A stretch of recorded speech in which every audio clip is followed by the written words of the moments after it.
Halo teman-teman, kenalin aku Nadia Yela Skilma, mahasiswi D4 Manajemen Pemasaran, angkatan 2020.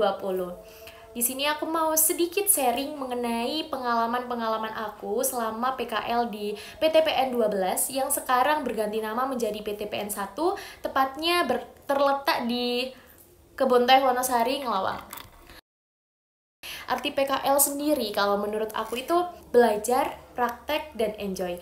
Belajar di sini itu dimana proses memperoleh pengetahuan, memperoleh keterampilan yang baru.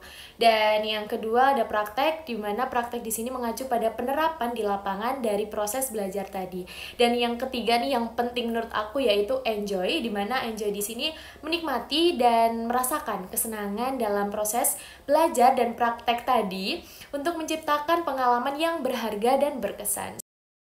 Kok bisa sih kok di Kebon Teh Wonosari? Nah, yang pertama tuh aku tahu minatnya tuh di mana dulu. Jadi aku PKL di sesuai minat aku, tapi yang tetap sejalur dengan manajemen pemasaran. Jadi nih contohnya aku pengennya di dunia wisata. Aku pengen tahu pemasaran wisata itu seperti apa. Dan khususnya aku mengerucutkan di Malang atau enggak di Batu. Jadi mikirnya tuh kenapa kok di wisata, kan kita tuh PKL-nya di waktu libur nih. Jadi aku mikirnya yaudah sekalian healing, tapi juga sekalian dapat ilmu serta pengalaman baru. Awalnya aku cari-cari informasi di Google, wisata apa aja yang terdekat. Lalu kemudian aku cari sosial medianya untuk mengetahui gimana sih pemasarannya mereka kalau melalui sosial media.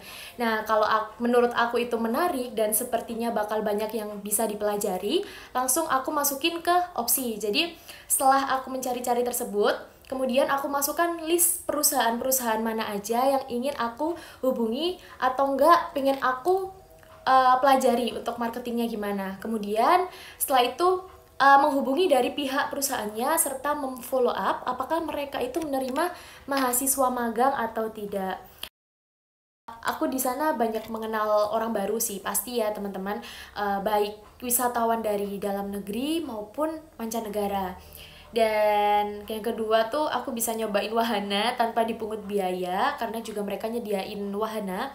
Kemudian aku juga pernah ikut visit ke sekolah-sekolah yang ada di Gresik, yaitu untuk publikasi dari wisata mereka. Lalu juga aku pernah ambil momen sunrise di kebun teh untuk pembuatan konten dan pernah jadi tim dokumentasi waktu ada event besar dari mereka waktu 17 Agustusan. Kemudian tantangannya itu apa? Tantangannya itu aku waktu pembuatan project inisiasi untuk mereka. Jadi untuk pembuatan project di mana aku mengembangkan CRM dari database hotel, jadi pengunjung hotel.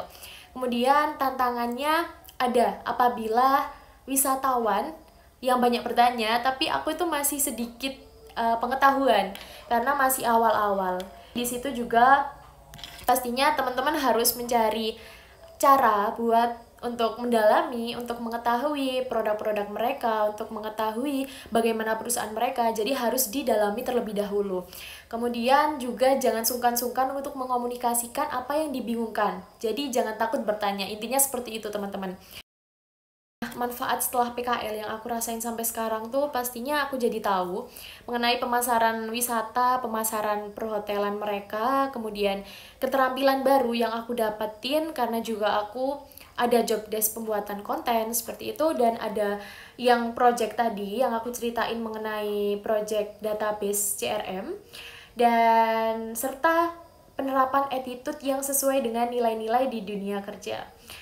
Yang paling penting itu aku ngerasain banget peningkatan dalam soft skill, dimana itu entah itu komunikasi aku, kerjasama dengan tim, kemudian problem solving, itu aku ngerasain banget manfaatnya.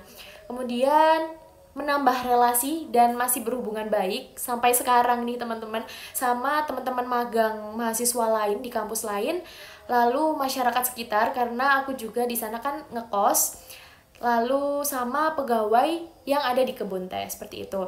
Dan yang terakhir ini mungkin ini pencapaian tersendiri untuk aku, dimana aku juga mendapatkan feedback baik dari perusahaan mengenai project CRM tadi yang inisiasi dari aku sendiri seperti itu. Kalau menurut aku nih, Jadi yang pertama tuh cari tahu jadwal mengajar beliau di jam berapa, kemudian menghubungi beliau di waktu yang kosong melalui chat dengan bahasa yang pastinya jelas dan sopan ya teman-teman, atau langsung mengecek ke ruangan beliau karena kan beliau juga belum tentu mengecek WhatsApp-nya 24/7, jadi kita harus effort untuk mencari ke ruangan beliau. Dan yang terakhir tuh siapkan bahan proposal, laporan atau pertanyaan yang dibingungkan, biar nanti waktu konsul itu teman-teman itu bawa materi, bawa pertanyaan, jadi nggak bingung waktu konsultasi.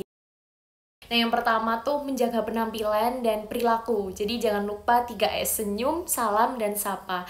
Dan inisiatif dan tidak menunggu disuruh oleh penanggung jawab lapangan. Kemudian bertanya apabila ada yang dibingungkan, jadi jangan diem-diem aja. Lalu lakukan PKL dengan sungguh-sungguh namun tetap enjoy. Oke, mungkin cukup itu aja yang aku bisa sharingin ke teman-teman. Jadi semangat terus, jangan takut dengan tantangan apabila belum mencobanya. Dan praktikan serta asah keterampilan yang teman-teman punya. Juga cari relasi yang seluas-luasnya. Nah, intinya tuh manfaatkan PKL ini dengan sebaik-baiknya untuk ningkatin skill, knowledge, dan attitude teman-teman. Semoga bermanfaat. Wassalamualaikum warahmatullahi wabarakatuh.